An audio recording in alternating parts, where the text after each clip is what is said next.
In his mother's old drawer, Jasper found a strange pocket watch. The 5-year-old often saw his mother take it out at night. She would stare at it for a long time. Sometimes her eyes turned red, then she would put it away without ever pressing the button. Tonight, while his mother slept, Jasper decided to try. He pressed the only button on the watch. On the other end, a man had been waiting for this signal for 5 years. He was the most powerful man in Chicago. He had once scoured every inch of the city searching for the woman who vanished without a word. But tonight, when the watch finally vibrated, the person on the line wasn't her. It was the voice of a 5-year-old child, a child he never knew existed.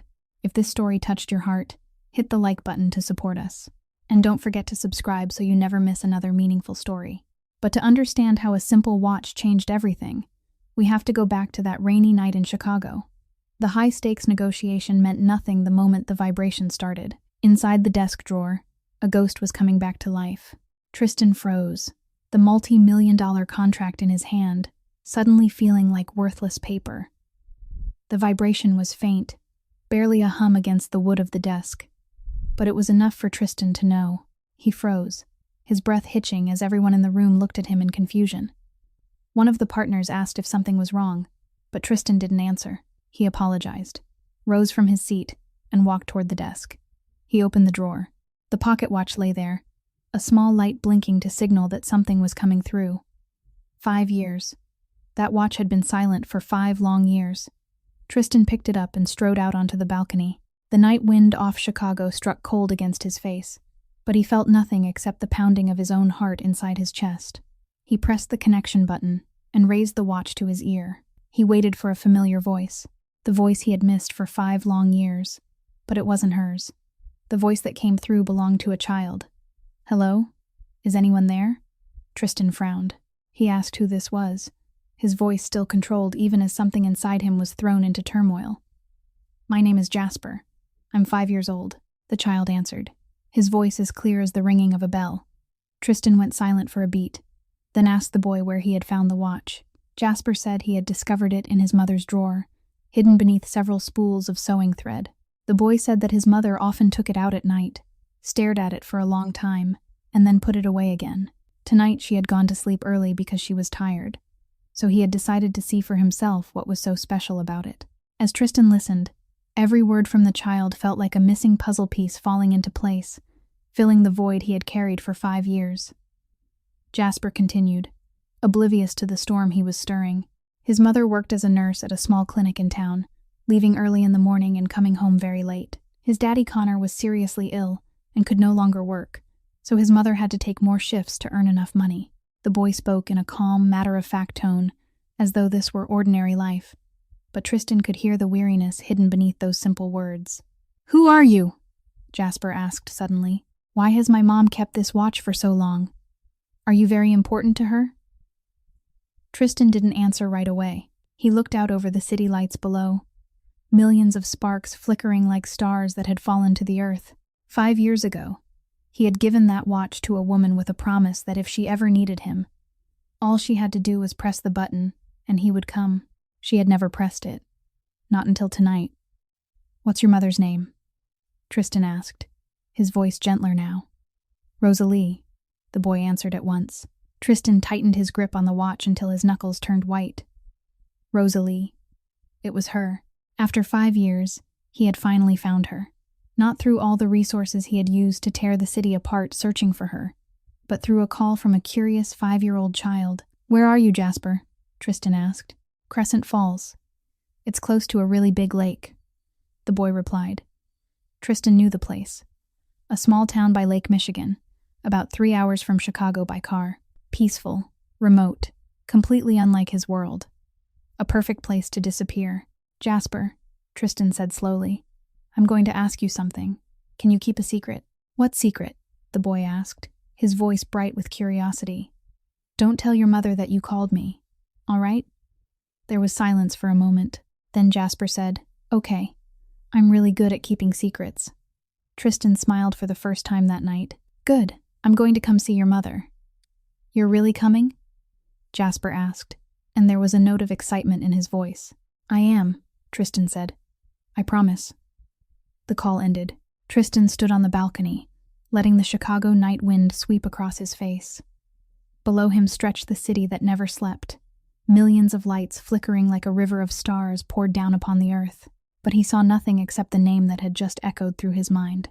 Rosalie. 5 years. He had waited 5 years for this moment. 5 years of keeping the watch in his drawer, never throwing it away, never forgetting it, only waiting. And tonight, it had trembled to life. Tristan slipped the watch into his jacket pocket, turned, and walked back into the conference room. The 4 men were still seated there, their expressions a mixture of curiosity and impatience. The silver-haired man at the head of the table spoke first, asking whether they could continue now, because time was money. Tristan didn't sit down. He remained standing at the head of the table, looking at each of them in turn, then said in a voice without the slightest tremor that the negotiations were postponed. No explanation, no discussion. The room seemed to have all its air sucked out at once. The silver-haired man shot to his feet, his face reddening with anger. He said that this deal couldn't wait, that they had been preparing for 3 months, that tens of millions of dollars were sitting on the table, waiting for signatures. Another man cut in, his voice trying to remain calm but unable to hide his irritation, asking whether Tristan understood how much effort they had made to be here tonight. Tristan listened. Then he looked at them, his eyes utterly unmoved. There are things more important than money. Those words silenced the entire room. The 4 men looked at one another, as though they couldn't believe what they had just heard. In 10 years of doing business with Tristan Cole, no one had ever heard him say such a thing. To Tristan, money was everything. Power was everything. Or at least, that was what they had always believed. Tristan didn't wait for their reaction. He turned and walked out of the conference room, leaving their stunned faces behind. Victor was standing in the hallway outside, his back resting against the wall. The 40-year-old Russian man had been Tristan's right hand for the past 8 years. He watched Tristan emerge, and immediately sensed that something was different. Victor fell into step beside him as they moved down the long corridor. He asked what had happened, his voice low and careful. In 8 years, Victor had never seen Tristan abandon a negotiation like this. Tristan didn't slow down. He only said, in a clipped voice, "Get the car ready. Crescent Falls, 3 hours by road." Victor stopped short. Crescent Falls. He knew that name. 5 years earlier, when Tristan had torn through all of Chicago searching for a woman, Victor had heard that name mentioned among the places she might have gone, but they had found nothing. That woman had vanished as though she had never existed. Victor hurried forward to catch up and offered to go with him. He said that a 3-hour drive in the middle of the night, alone, wasn't safe. Tristan shook his head. This was personal. Victor wanted to say more, but when he looked into Tristan's eyes, he knew better. There were times when Tristan Cole was the boss. There were times when he was the leader. But tonight, Victor saw something else.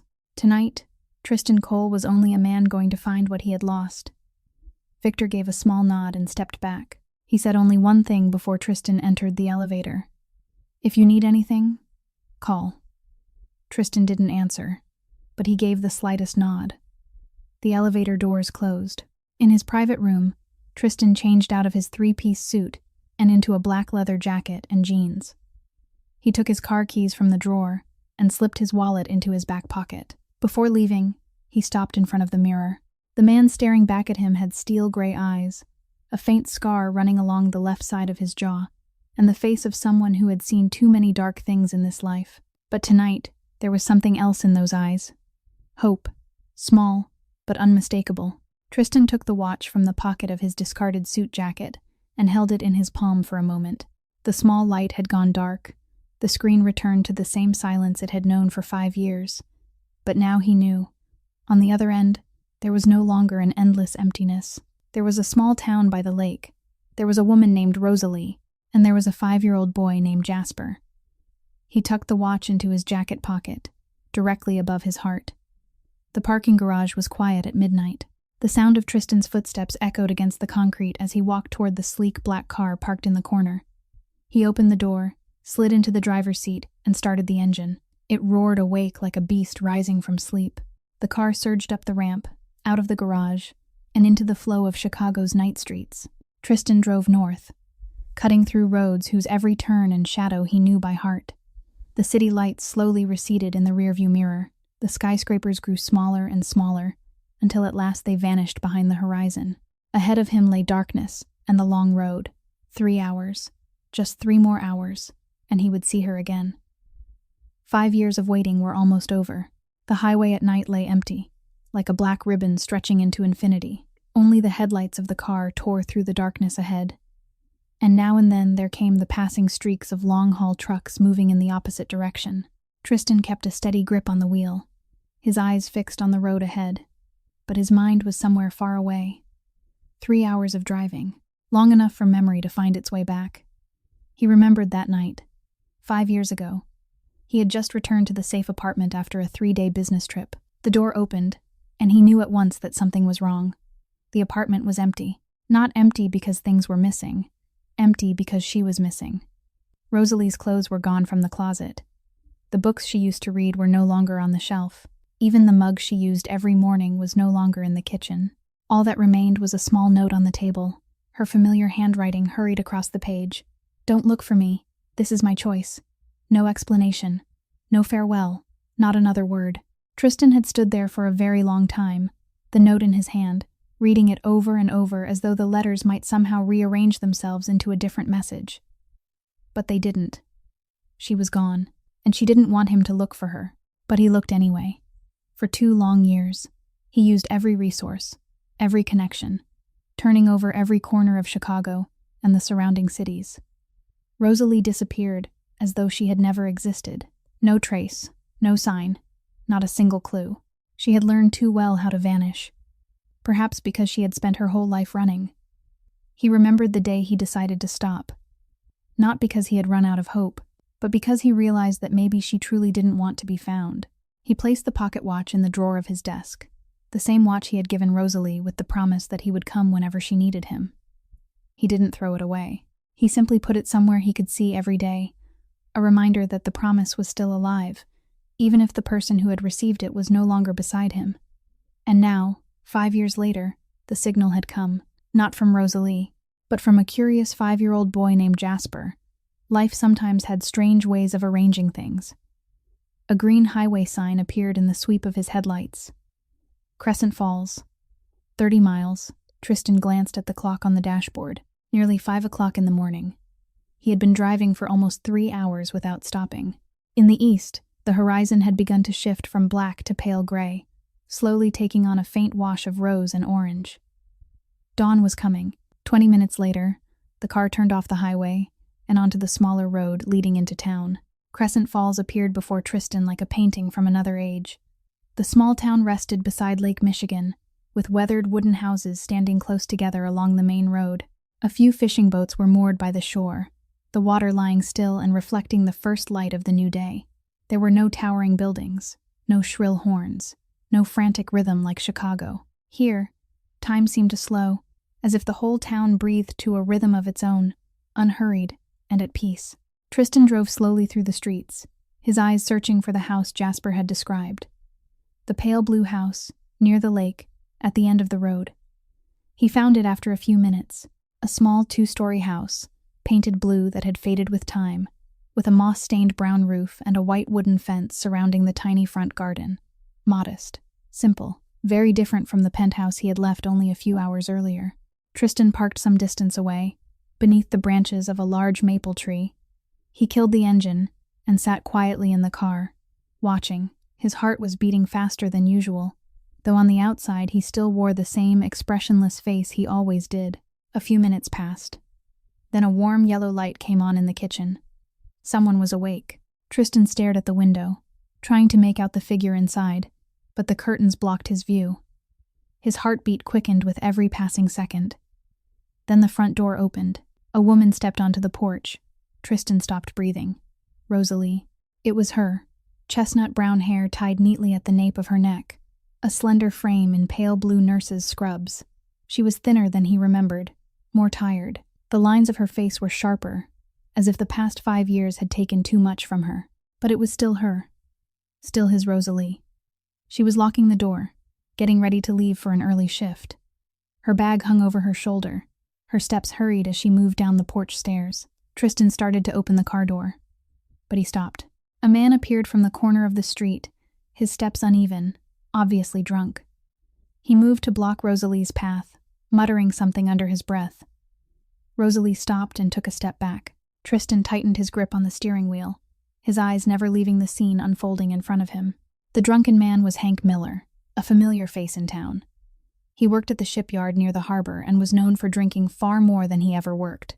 Last month, he had come to the clinic where Rosalie worked because of stomach pain, promising to pay when he got his wages, only to disappear afterward. Now he stood in front of her, reeking of alcohol, his eyes bloodshot, his voice thick and slurred as he demanded that she erase the debt. He said he knew where she lived, that she ought to help him if she didn't want trouble. Rosalie stood straight, refusing to back away. She looked directly into the man's eyes, her voice firm and steady, without the slightest tremor. She told him this wasn't the way to solve anything, that he should come to the clinic during business hours if he wanted to discuss the debt, and that he needed to leave at once before she called the police. But Hank wouldn't yield. The liquor had blurred whatever reason he had left. He moved closer, until less than a meter separated them. His voice grew louder, his words uglier. He said she was nothing but a little nurse, that she had no right to demand money from him, that in this town no one dared make things difficult for Hank Miller. Rosalie stepped back once, her back nearly touching the wooden fence behind her. Her hand tightened around the strap of her bag until her knuckles turned white. She wasn't afraid. She had faced far more frightening things in her life, but she knew this situation could turn ugly if he lost control completely. Then suddenly, the sound of footsteps broke the air. Slow, even, coming from behind Hank. The drunk man stopped and turned halfway toward the sound. Tristan stepped out from the shadow of the maple tree. He wasn't in a hurry. He wasn't rushing. Every step he took was steady and deliberate, as if he were walking through a park rather than moving toward a drunken man spoiling for trouble. He came forward and stopped directly behind Rosalie, only a single step away from her. Hank turned fully around, ready to shout in the face of whoever had dared interfere in his business. But the words died in his throat the moment he looked into Tristan's eyes. There was no spoken threat, no threatening gesture. Tristan didn't say a word. He only stood there and looked at him. But that look was enough for Hank Miller to feel something he had never felt before. Those eyes were cold as winter ice. There was no anger in them, no agitation, only the absolute calm of a man who had seen too much, done too much, and wouldn't hesitate to do more if it became necessary. Hank sobered instantly. Every survival instinct inside him screamed that this wasn't an ordinary man, that he was standing before someone truly dangerous, that he needed to get away now if he still wanted to see tomorrow's sun. He muttered something that sounded like an apology, his eyes unable to meet Tristan's directly. He took one step back, then another. Then he turned and ran, his gait still uneven but faster than it had been at any point that night. Silence settled over everything. There was only the sound of birds beginning to sing in the dawn light and the faint hush of small waves brushing the shore of the lake in the distance. Rosalie still stood with her back turned. She hadn't seen the man behind her, but she knew someone was there. She could feel it, and her heart was beating fast, not because of Hank Miller, but for an entirely different reason. The scent. Sandalwood mixed with leather. A scent she had tried to forget for 5 years and had never once truly forgotten. A scent that still sometimes came to her in dreams, making her wake in the middle of the night with an ache in her chest. Her hand trembled. Her feet felt rooted to the ground. Slowly, she turned around. Tristan was standing there. In the first light of the new day, he looked like a statue carved from stone and shadow, taller than she remembered. Or perhaps 5 years of distance had blurred the details in her memory. The faint scar along his jaw was still there.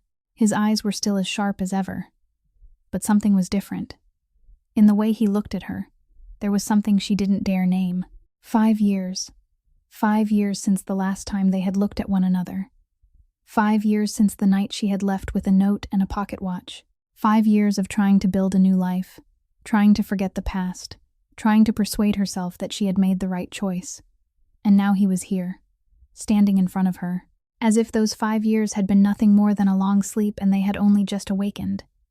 Neither of them spoke. There was no greeting, no question, no explanation. Only two people standing and looking at each other in the dawn, spreading across the surface of the lake, with the distance of 5 years lying between them like a bottomless abyss. Rosalie opened her mouth. No sound came out. She closed it again, swallowed. opened it once more. This time, only a single word slipped from her lips. Just one word. But within that word lay everything she had held back for the past 5 years. Tristan. Her voice was barely a whisper, trembling. It was all she could manage to say. Rosalie drew in a deep breath.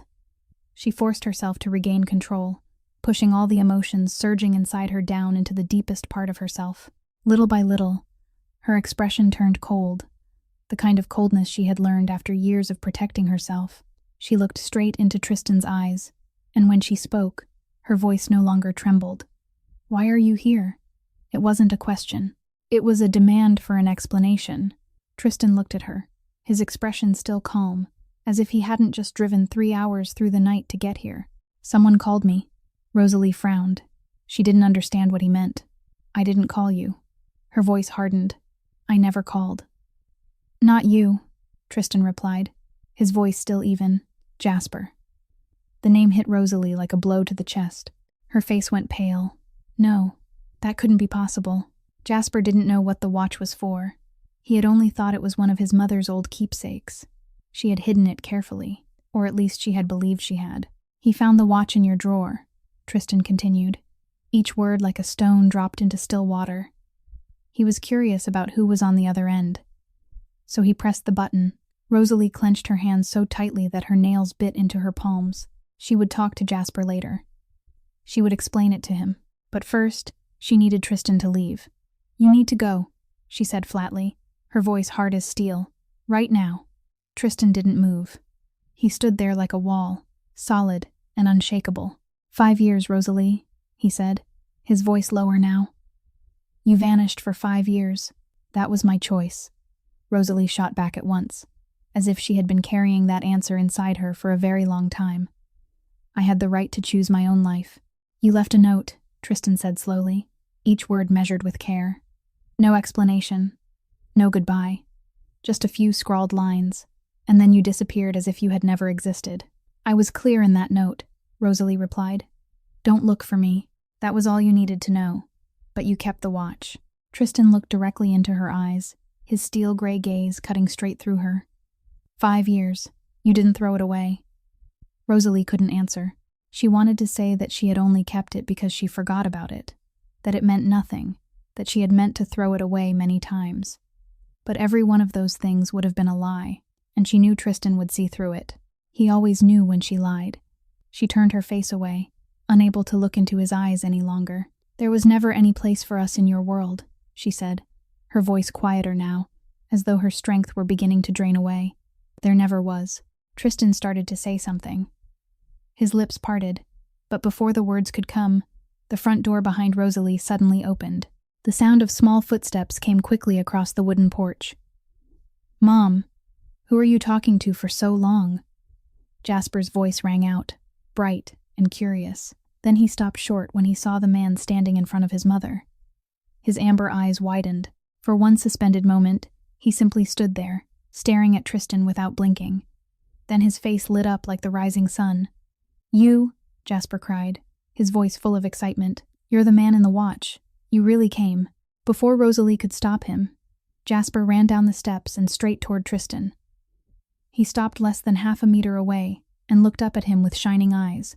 Without the slightest fear or hesitation, Tristan looked down at the boy, and in that instant, time seemed to stop. Jasper stood there with his head tipped up, his gaze direct and unflinching. His black hair stirred in the early morning wind. The lines of his face were still soft with childhood, but the sharper angles had already begun to emerge.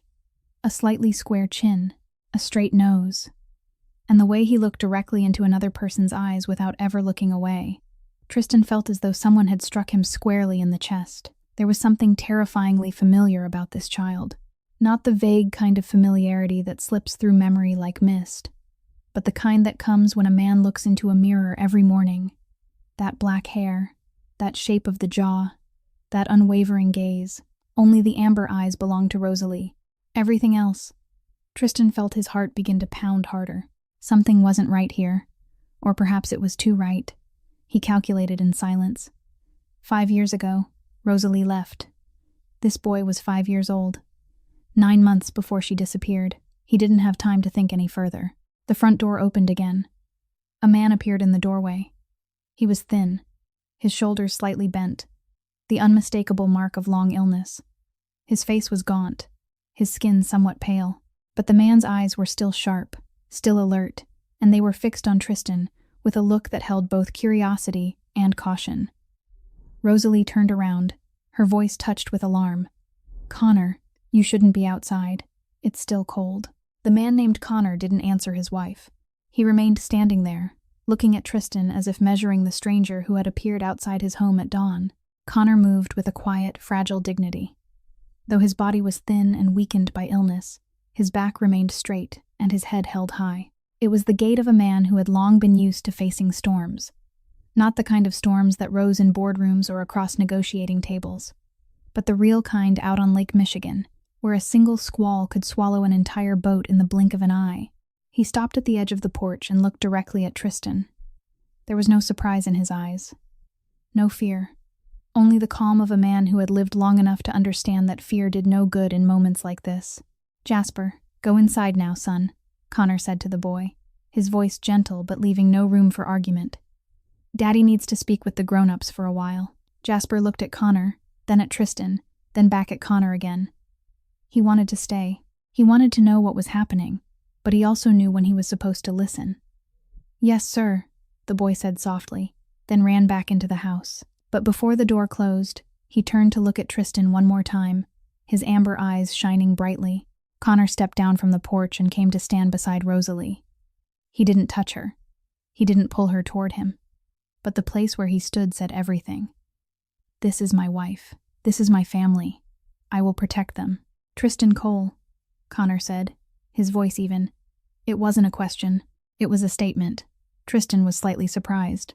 He hadn't expected a man in a small town like this to know who he was. "You know me," he said. Connor smiled, a faint smile that didn't reach his eyes. "Every fisherman on Lake Michigan knows the most powerful man in Chicago," he said. "We may live far from the city, but we don't live in caves. News still reaches us, and everyone knows the name Tristan Cole. You're very famous, Mr. Cole." Tristan didn't deny it. He also didn't try to explain or defend his reputation. He only looked at Connor with open directness. "Then you also know what I'm capable of," he said, his voice not threatening, merely stating a fact. Connor nodded. "I know," he replied. "I've heard all kinds of stories. Maybe half of them are true, and half are exaggerated. But even if only half are true, that's still enough to frighten most people." Silence hung for a moment. The early morning wind swept past them, carrying the scent of lake water and fish from the harbor. Somewhere in town, a dog barked. "But I'm not afraid of you," Connor said plainly, his voice not trembling in the slightest. Rosalie started to speak, started to say something to soften the moment, but Connor lifted a hand, signaling for her to be quiet. He never took his eyes off Tristan. "I've spent my whole life on this lake," Connor continued, his voice low and solid. "Since I was 16 years old, I've gone out on the water with my father and my grandfather. I've faced storms where the waves rose higher than the boat itself.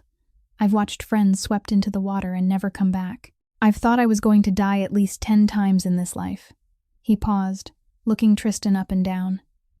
"You're not more frightening than those things, Mr. Cole." Tristan remained silent. He looked at the man standing before him and revised his judgment completely. This wasn't a weak husband he could dismiss. This was a man with a spine, a man worthy of respect. "But I'll tell you one thing plainly," Connor said, his voice dropping even lower. "If you hurt my wife or my son, even a little, you'll answer to me." He pointed to his own chest, where his heart beat unevenly because of illness. "This bad heart of mine won't kill me fast enough for you to escape me. I promise you that." Tristan still said nothing. He didn't laugh. He didn't dismiss the warning, because he understood Connor meant every word. This man, though frail with sickness, was ready to stand and defend his family against anyone, even the most powerful man in Chicago. Tristan respected that. He respected it very much. A long silence stretched between the two men.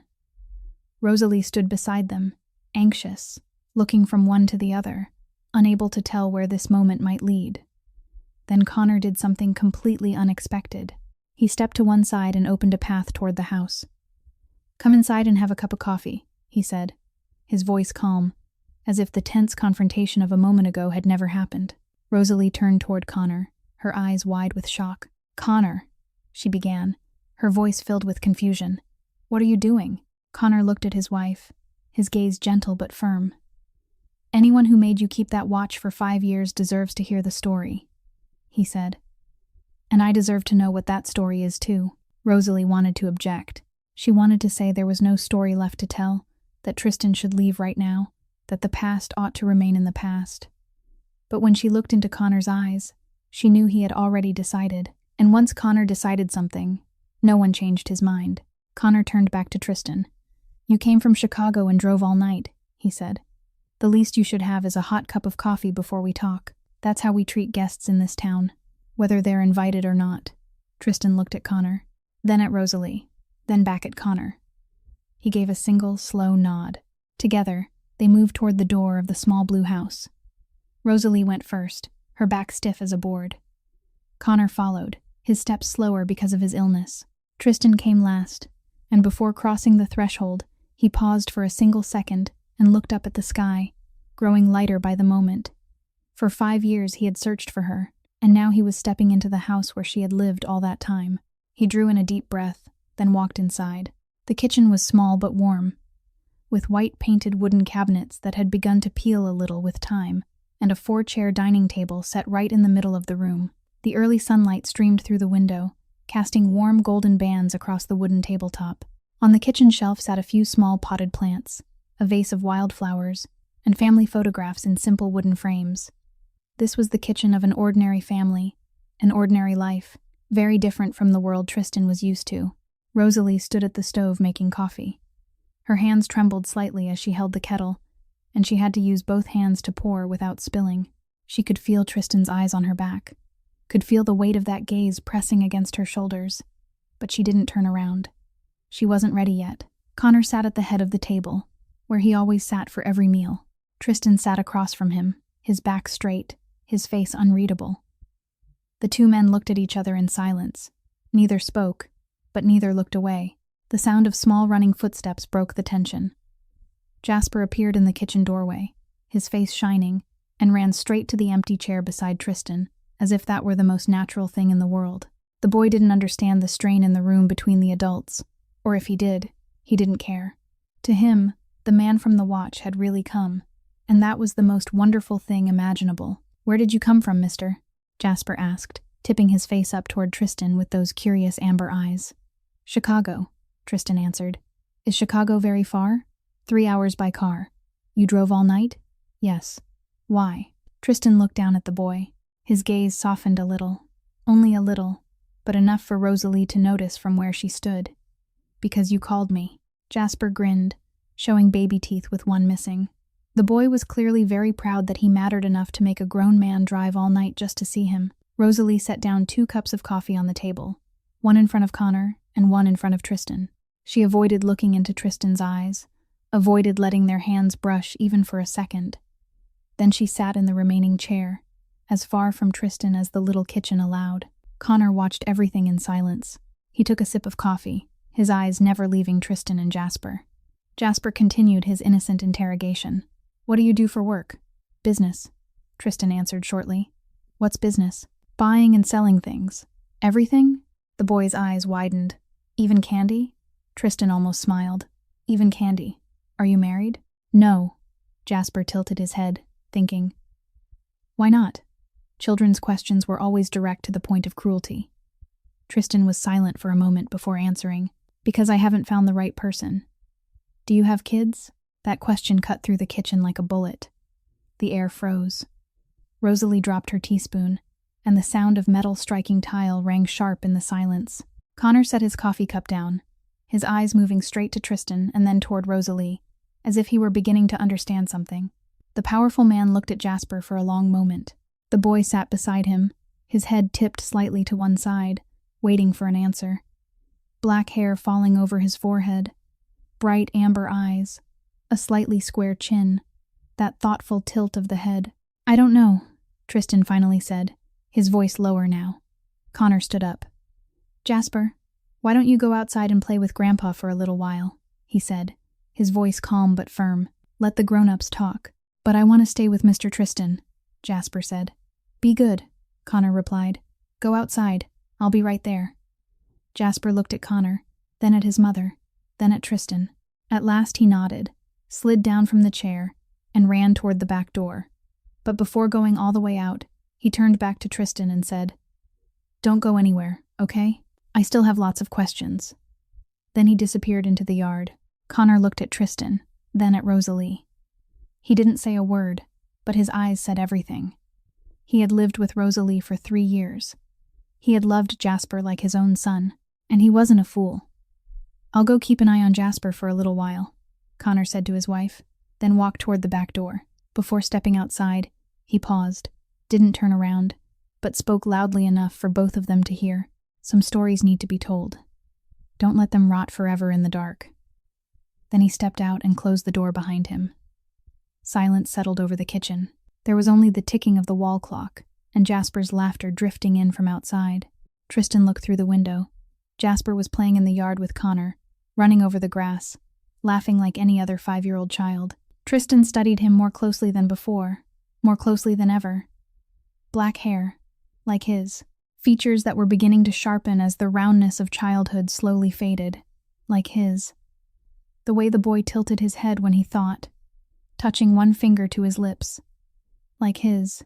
The way he looked straight into another person's eyes without flinching, like his. Only the amber eyes belonged to Rosalie, only the eyes. Tristan did the calculation in his head, though he knew he didn't need to. 5 years ago, Rosalie left. Jasper was 5 years old. 9 months before she vanished, they were still together. The timing fit perfectly. His heart began to pound harder. Blood rushed upward into his head. He turned to look at Rosalie.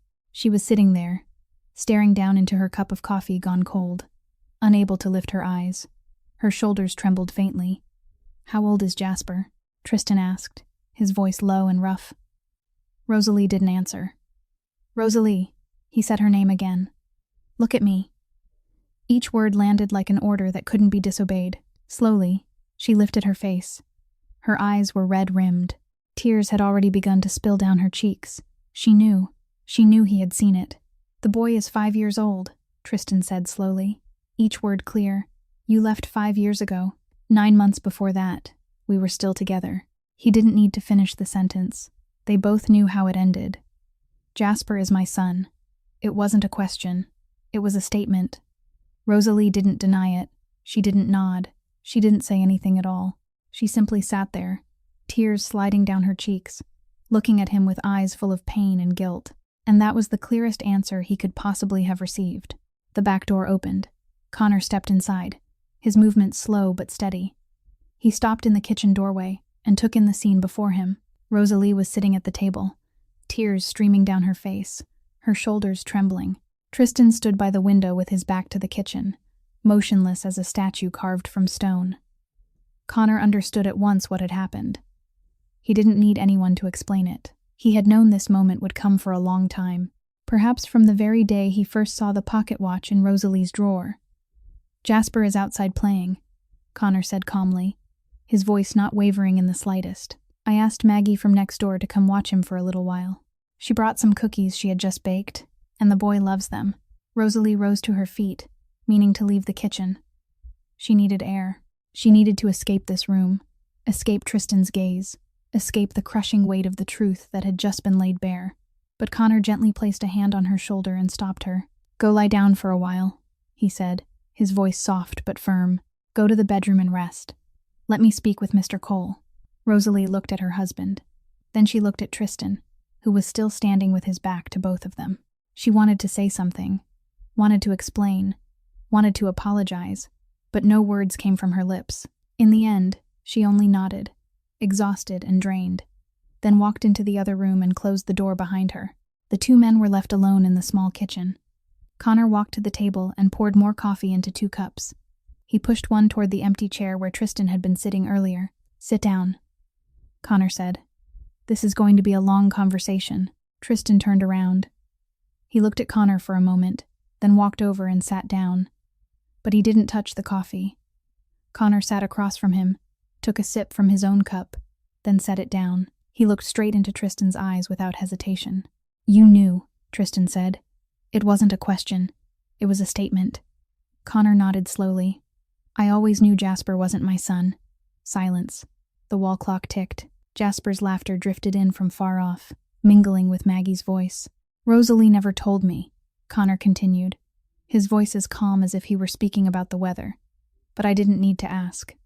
The boy doesn't look anything like me. Not his eyes, not his hair, not the way he looks at the world. I knew the first time I saw him, when he was only a few weeks old. Then why, Tristan began, but didn't know how to finish the question. Why did I still marry her? Connor finished it for him. Why did I still love Jasper as if he were my own? Why didn't I demand the truth? Tristan nodded. Connor looked out the window. In the yard, Jasper was running across the grass, chasing a butterfly, while Maggie sat on a wooden bench beneath the maple tree, smiling as she watched him. Because family isn't about blood, Connor said slowly, each word weighed with care. Family is about the people who choose to stay. I met Rosalie when she had just come to this town. She was carrying a child, and she had no one. Nothing except a few $100s and an old suitcase. She rented the little house near the harbor and kept working at the clinic even while she was pregnant. I didn't ask about her past. I only helped her fix the roof after a storm made it leak. And she loved you, Tristan said, his voice carrying something he didn't want to name. Connor shook his head, and the ghost of a faint smile passed across his mouth. She was grateful to me. She respected me. She tried to love me. He paused and looked down at the coffee that had already gone cold. But her heart, I think it never truly left Chicago. I saw it every time she looked south. Every time she took that watch out at night. She was with me, but part of her was always somewhere else. Tristan said nothing. He didn't know what to say. My question is this. Connor lifted his eyes and looked directly at Tristan, with the gaze of a man who had faced too many storms in his life. What are you going to do with this truth? Tristan was silent for a long time. He looked through the window, where Jasper was still playing. His son. The son he hadn't known existed for 5 years. Connor spoke again, his voice lower now. I don't have much time left. This bad heart, the doctors say maybe a year, maybe less, unless I have surgery. And surgery takes money, takes a good hospital, takes things we don't have. Tristan looked at him and saw the weariness in the man's eyes, saw the shadow of death hovering over him. I'm not afraid to die, Connor said, his voice calm in a way that was almost startling. I've lived a life worth living. I've been loved.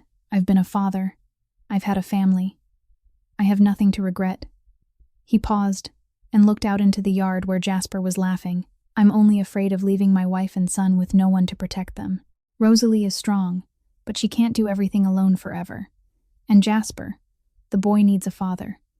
A long silence stretched between the two men. Outside, Jasper had stopped running and was now sitting beside Maggie, listening as she told him a story. I need to know, Connor said, his voice low and grave. After I'm gone, who will stay with them? Tristan looked at Connor. The man sitting across from him wasn't a rival, wasn't an enemy. He was only another father, another husband, another man worried for his family before he had to leave them forever. I won't abandon them, Tristan said, his voice low but firm as steel. That's my promise. Connor studied him for a long moment, as though weighing whether he should believe him. Then he nodded, slowly. For the first time since Tristan had entered this house, he smiled. A small smile, tired but genuine. Good, he said. That's all I needed to hear. Connor rose to his feet and pushed his chair back. He looked at Tristan, then toward the bedroom where Rosalie was. I'll leave the two of you to talk, he said, his voice calm. There are things that need to be said between you. I shouldn't be here for them. He walked toward the back door and paused for a second to look out at the yard, where Jasper was still playing with Maggie. Then he opened the door, stepped outside, and closed it softly behind him. The kitchen sank into silence. Tristan was still sitting at the table, while Rosalie stood by the sink with her back to him. She had come out of the bedroom when she heard Connor say he was going outside. She knew this conversation couldn't be avoided. But she still wasn't ready to face it. The silence stretched on. 1 minute. 2. The ticking of the clock sounded like a hammer striking against her temples. You know what I'm going to ask? Tristan said at last, breaking the suffocating quiet. Rosalie didn't turn around. Her hands gripped the edge of the sink, her knuckles white from holding on too tightly. Why didn't I tell you? Her voice was low and weary. "Yes," Tristan answered. A single simple word, but heavy as stone. Rosalie drew in a deep breath. Her shoulders rose and fell. Then she slowly turned to face him. Her eyes were still red from crying, but her voice was steadier now, more controlled. She had cried enough. Now it was time to explain, though she knew no explanation would ever be enough. "I found out I was pregnant 2 weeks after I left," she began, looking straight at Tristan.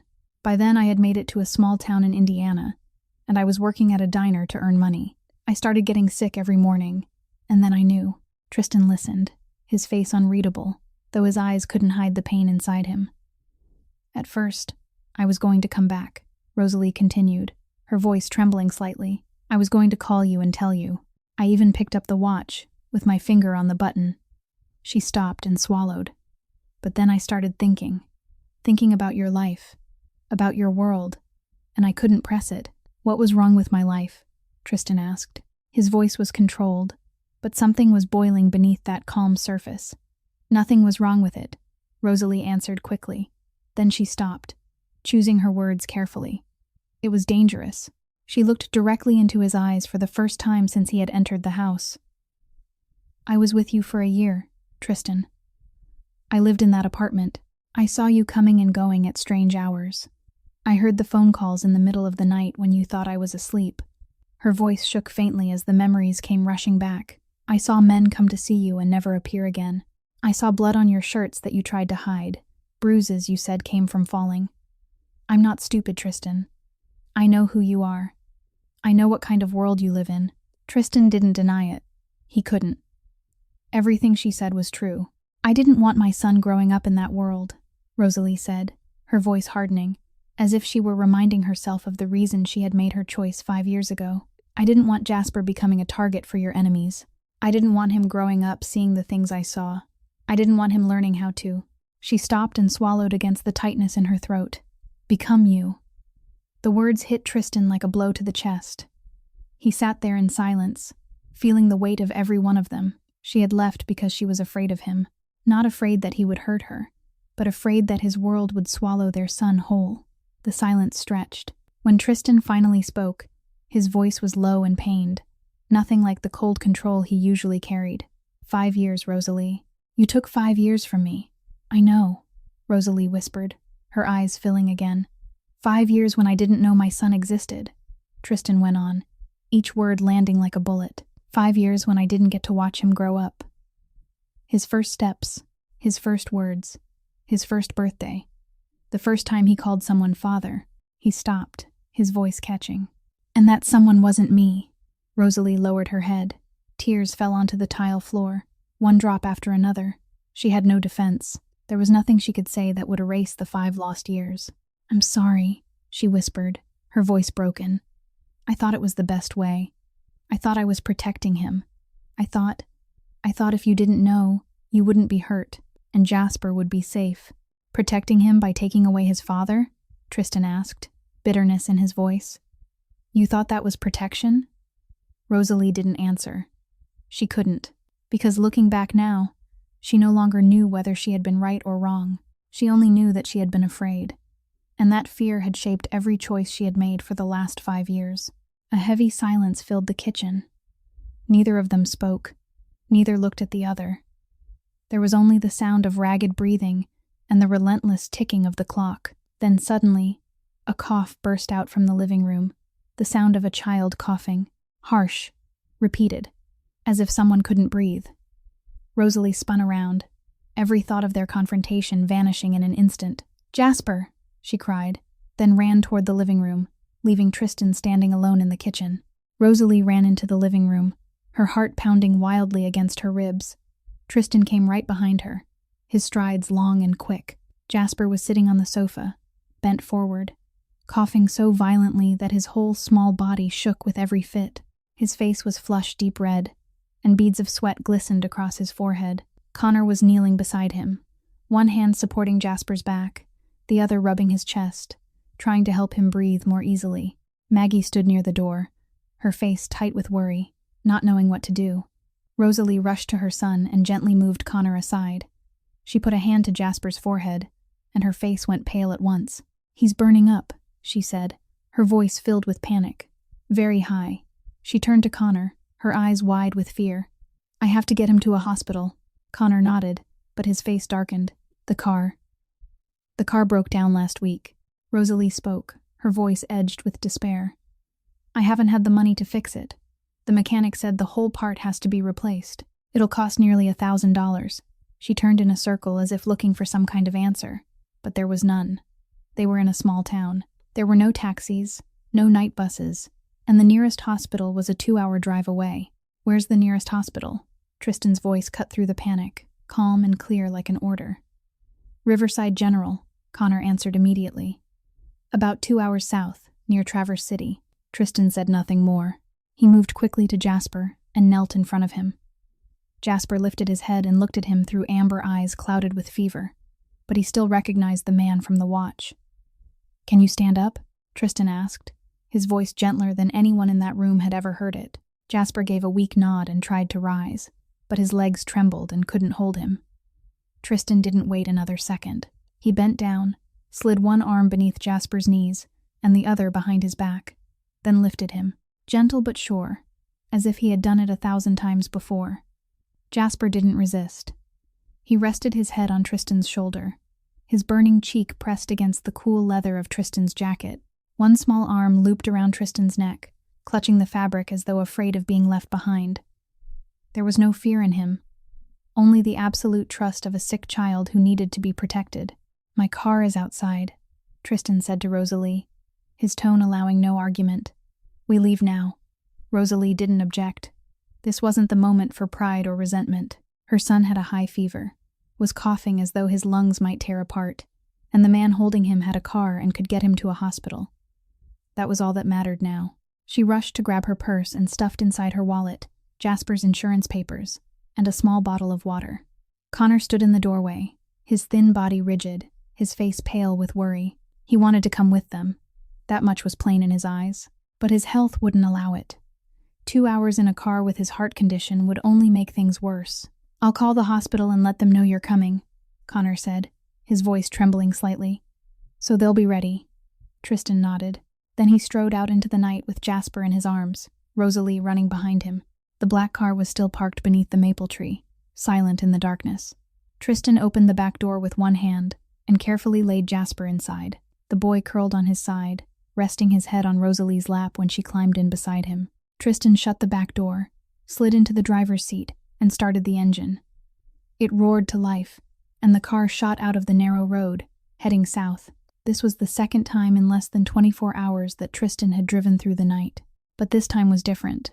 This time, his son was in the car. The son he had only learned existed a few hours ago. The son who was sick and needed him. Tristan drove fast, but steady. His hands gripped the wheel hard, his eyes never leaving the road. Every turn, every stretch of pavement, he handled with sharp precision. In the back seat, Rosalie held Jasper, one hand resting against his forehead, feeling the heat of his skin. She whispered soft reassurances and sang under her breath the lullaby she had sung to him every night. Jasper was still coughing, but more weakly now. He was exhausted, his little body trembling in his mother's arms. "Mom," Jasper whispered, his voice rough and hoarse. "I'm so tired."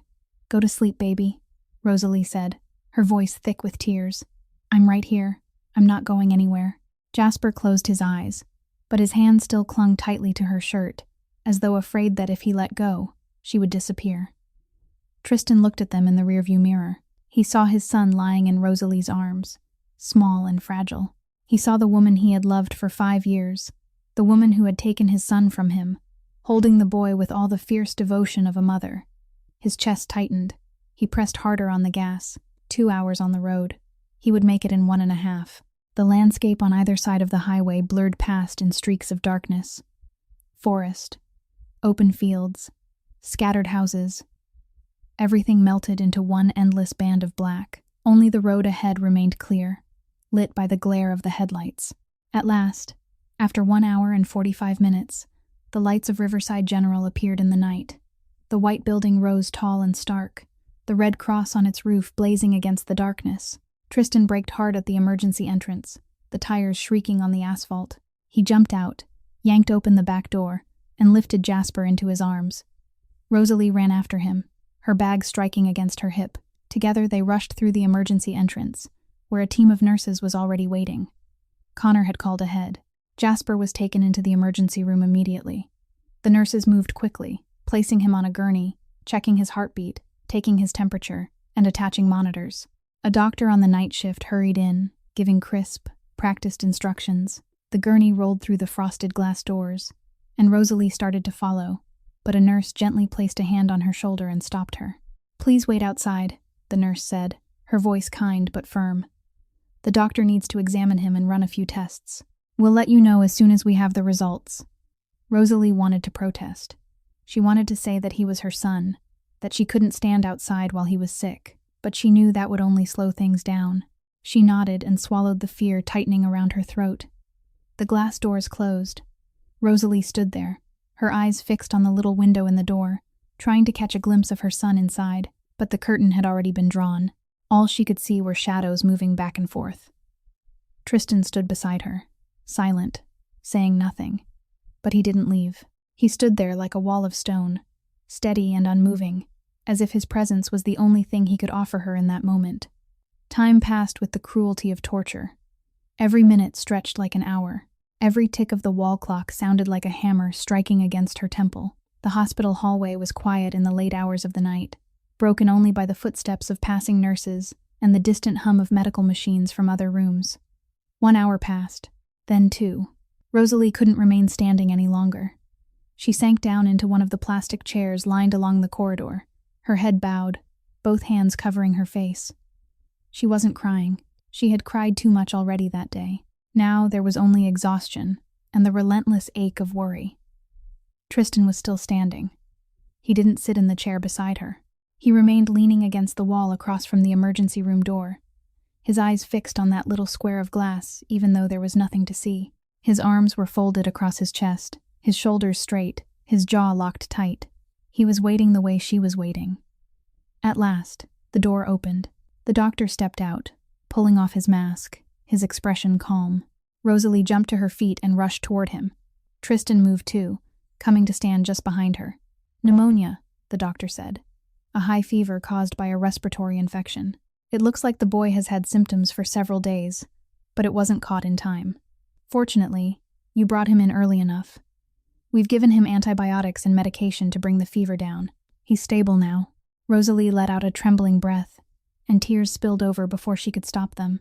She raised a hand to cover her mouth, trying to hold back the sob that rose in her chest.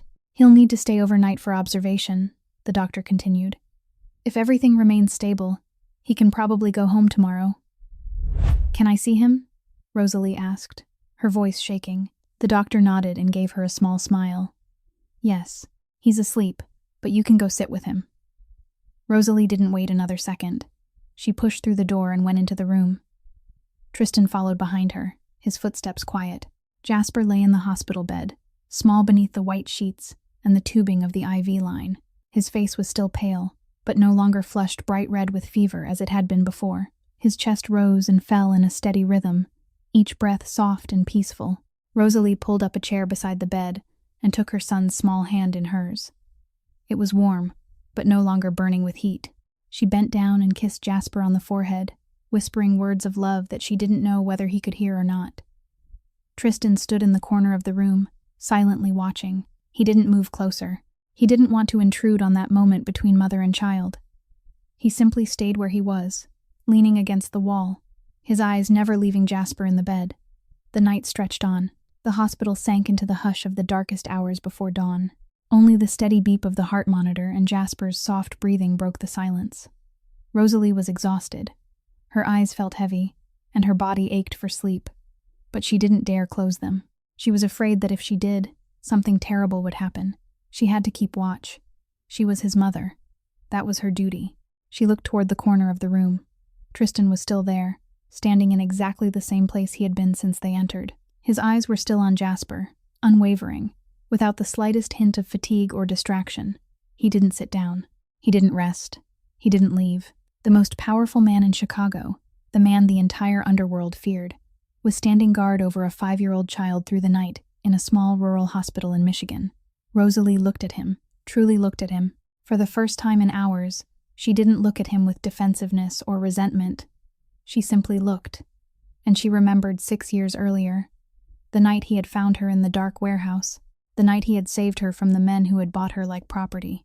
The look in his eyes then, cold and merciless when turned on his enemies, but strangely gentle when he looked at her. That same look was now turned toward Jasper. Not the look of a stranger watching a child, the look of a father watching his son. Morning slowly brightened beyond the window. Dawn filtered through the crack in the curtains, casting pale gold lines across the hospital floor. Jasper stirred in the bed. His eyelids fluttered, then slowly opened. His amber eyes, still hazy with sleep, moved around the room. He saw his mother sitting beside the bed. Then he saw Tristan standing in the corner. "Mister," Jasper whispered, his voice weak and rough from coughing. "You're still here?" Tristan stepped over to the bedside. He knelt down so that his eyes were level with the boy's. The hard planes of his face softened, and when he spoke, his voice was gentler than anyone who knew him would have believed possible. "I'll always be here." Jasper smiled, a weak smile, but bright with the pure light of childhood. He lifted his small hand. Tristan took it in his own, his large, rough hand closing carefully around those tiny fingers. No one said anything. Rosalie looked at the scene before her, and tears slipped quietly down her cheeks. But this time, they weren't tears of pain or regret. They were tears born from something else, something that felt very much like hope. Jasper was discharged at noon. The doctor examined him one final time and confirmed that his fever had completely broken and that his lungs were already beginning to recover. He prescribed antibiotics for the next 10 days and instructed Rosalie to watch him carefully and bring him back immediately if there were any unusual signs. Rosalie nodded, committing every word to memory. She signed the discharge papers, and when she looked at the hospital bill, she braced herself for a number that would mean taking on extra shifts for months to come. But the nurse at the front desk told her that everything had already been paid. She turned to look at Tristan, who was standing by the window, his face as expressionless as ever, as though paying a hospital bill were too small a matter to even mention. She wanted to refuse, wanted to tell him that she didn't need his money. But then she looked at Jasper, sitting on the hospital bed and waiting to be lifted down, and she swallowed those words. This wasn't the moment for pride. Tristan drove the two of them back to Crescent Falls. Jasper slept the entire way, exhausted after the long night, curled up in the back seat under the thin hospital blanket. Every so often he coughed softly in his sleep, and each time both Rosalie and Tristan tensed for a moment, then slowly exhaled when his breathing settled again. Rosalie sat in the front seat, staring out the window. The landscape drifted by, fields and forests and scattered little houses along the road. She wanted to say something, wanted to thank him for last night, wanted to apologize for everything that had happened, wanted to explain more about the choices she had made 5 years ago. But she didn't know where to begin. And perhaps, for now, silence was enough. They reached Crescent Falls in the middle of the afternoon. Connor was waiting at the door, the worry on his face carving the lines there even deeper. When the car came to a stop and Tristan opened the back door to lift Jasper out, Connor came down the porch steps as quickly as his failing body would allow. He took Jasper from Tristan's arms and held the boy close, his eyes rimmed red. "Thank you," Connor said to Tristan, his voice rough with emotion. "Thank you for taking him. Thank you for staying." Tristan nodded. He said nothing, but the look he gave Connor was full of respect. The two men exchanged a brief glance, and in that moment, an understanding passed between them that needed no words. Connor turned and carried Jasper inside so the boy could rest. Rosalie started to follow, but then she stopped on the porch steps. She turned to look at Tristan, who was still standing beside the car. Rosalie and Tristan remained outside on the porch. The afternoon sun was sinking slowly toward the west, pouring gold and amber light across Lake Michigan. The water shimmered as though scattered with millions of diamonds, and the soft wind coming off the lake carried the scent of water and damp grass. "You were awake all night," Rosalie said, breaking the silence between them. "The boy was sick," Tristan replied, his voice calm, as though that explained everything. And perhaps, for him, it truly did. Rosalie looked at him. "You didn't have to do all that," she said softly. "You didn't owe us anything." "He is my son," Tristan said, his voice dropping lower. "I did have to do it, not because I owed anyone, but because he is my son." Silence. The wind stirred the branches of the old maple tree in the yard. Then Tristan spoke again, slowly and carefully, as though weighing every word. "I didn't come here to demand the right to be his father." Rosalie looked at him, surprised. "I know I lost 5 years," Tristan continued, his eyes fixed on the distant lake. "I can't take that time back. No one can, and I can't force anything on you or on Jasper. The boy has a life here. He has a father who has raised him since he was small. I have no right to destroy that." He turned to look at her, and the steel gray of his eyes softened. "I'm only asking for a chance. A chance to prove that I deserve to be part of his life." Rosalie said nothing. She didn't know what to say. "I'll cover the cost of Connor's surgery," Tristan went on. "The best hospital in Chicago. The best doctors. No strings attached." "Tristan," she began, meaning to protest. "No strings attached," he repeated, his voice firm. "Connor is a good man. He loves Jasper as his own. He has stood by you and the boy all these years. He deserves the chance to live. This isn't about you or me. This is about doing what is right." Rosalie felt her eyes sting. She blinked quickly, trying to hold back the tears. "I'll come back every weekend," Tristan continued, "to see Jasper, to get to know him, slowly. No rushing, no pressure." He looked directly into her eyes. "Until Jasper is old enough to decide for himself what he wants." Rosalie was silent for a long time. She looked out at the lake, where the sun was painting the whole sky red. Then she asked, her voice as soft as the wind, "Why did you keep the watch?" 5 years. Why didn't you throw it away?" Tristan smiled. For the first time since coming here, a real smile touched his mouth. "For the same reason you kept yours," he answered. Rosalie felt her heart begin to beat faster. She said nothing. She couldn't. Tristan reached into his jacket pocket and took out a new phone. He held it out to her. "This time, you don't have to wait until you're desperate to call," he said. Rosalie took the phone. Her hand trembled slightly. "Any time," Tristan said, his voice gentle. "For anything, I'll be here." Rosalie nodded. For the first time since he had come to this town, she accepted. No protest, no refusal, only acceptance. Tristan looked toward the house, where warm yellow light was shining through the kitchen window. "I want to take Jasper to school tomorrow morning," he said. "Before I go back to Chicago." Rosalie looked at him, then nodded. "All right." 3 months after the night at the hospital, Connor was admitted to one of the finest hospitals in Chicago for heart surgery. The operation lasted 6 hours, and when the doctor finally stepped into the waiting room to announce that everything had been successful, Rosalie broke into sobs in Maggie's arms. Maggie had come with her to offer support. Connor was going to live. He would have many more years with his family. When Rosalie asked about the cost of the surgery, the nurse at the reception desk only smiled and said that everything had already been paid. There was no name listed on the bill, no paperwork left for her to sign. Rosalie knew. Connor knew. Neither of them said a word. There was no need.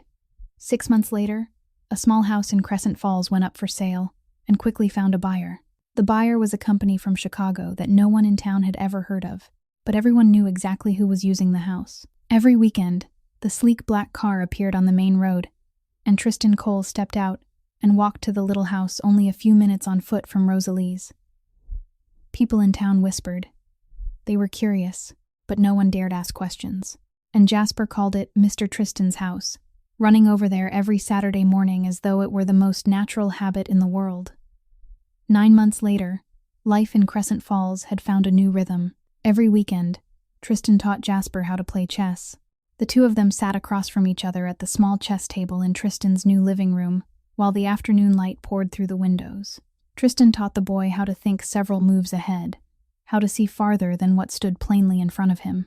And Connor taught Jasper how to fish. Every Sunday morning, the two of them walked out to the lake, sat on the old dock, cast their lines, and talked about everything under the sun. Connor taught him patience, how to wait, and how to treasure quiet moments. Once, one of Jasper's classmates asked him who taught him everything he knew. Jasper grinned and answered that he had 2 men who taught him everything, Dad Connor and Mr. Tristan. A year later, on an autumn evening, yellow leaves had fallen all across the yard, laying down a golden carpet over the grass in front of the house. Rosalie sat on the porch with Jasper, who was now 6 years old, taller and leaner, but still carrying his mother's bright amber eyes. Connor stood by the kitchen window, looking out, and Tristan had just arrived. climbing the porch steps. Rosalie looked at Jasper. She had thought about this for months. She had spoken with Connor and Tristan, and they had both agreed that the time had come. "Sweetheart, I need to tell you something," she said. Jasper looked up at her. "What is it?" Rosalie drew in a deep breath. Connor stepped out onto the porch and stood beside her like a quiet pillar of support. Tristan stopped on the steps, understanding what was about to happen. "You know Mr. Tristan?" Rosalie began, her voice gentle. Jasper nodded. "Mr. Tristan comes over and plays with me. He teaches me chess. He's not just your mother's friend," Rosalie said slowly, choosing every word with care. Jasper tilted his head, not understanding. Connor knelt beside the boy and took his hand. "Jasper, Mr. Tristan is your biological father," he said softly. Jasper went still. He looked at Connor, then at Tristan, then at his mother. His amber eyes blinked as he tried to understand what he had just heard. "But," Jasper said, his voice full of confusion, "Dad, Connor is my dad." Connor smiled, a gentle and steady smile. "I'm still your dad," he said. "That will never change. I still love you exactly the way I did the first day I held you in my arms." "So," Jasper thought for a moment, biting his lip, "I have two dads?" Tristan stepped closer. He knelt so that his steel-gray eyes met his son's amber ones at the same level. "Yes," he said. "If you want that." Jasper studied him for a long moment. Then he asked in his clear little voice, "Daddy Tristan, do you love me?" "Yes," Tristan answered without hesitation. "Since the very first time I heard your voice through that watch." Jasper's face lit up in a radiant smile, the trusting smile of a child. "Good," he said, "because I like Daddy Tristan too." Then he added, "With the perfect innocence only children possess, Dad Connor teaches me fishing. Daddy Tristan teaches me chess. I like both." That afternoon, Tristan and Jasper sat fishing beside Lake Michigan. Their poles rested above the still water.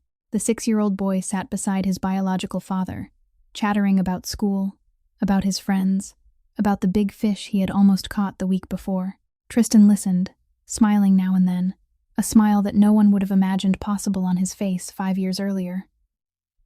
On the porch, Connor and Rosalie stood together watching the lake. "A strange family," Rosalie said softly.